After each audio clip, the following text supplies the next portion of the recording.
Got some more welding done. Found out that this metal was all pretty weak. So I just did little tacks at a time, all the way down. Smoothed it out. It was just blowing through constantly. So now, when that fits in there like that, I'll have the 90 to weld on it, then pop it in.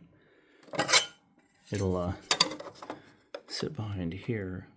You see the, I just have a little bit more to take off, then that'll sit flush in there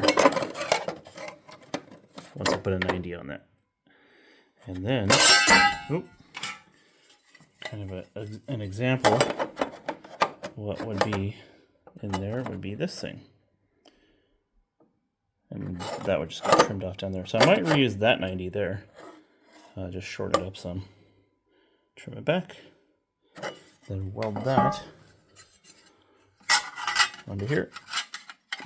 That way it holds the shape exactly as needed. And to keep it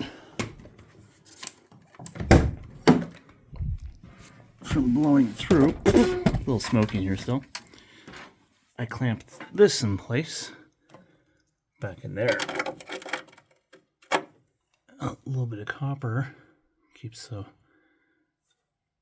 weld where it's supposed to be, keeps it from blowing through, and yeah, there we go. I just hit it with a little wire brush there. You can see how weak that metal was. I just had to do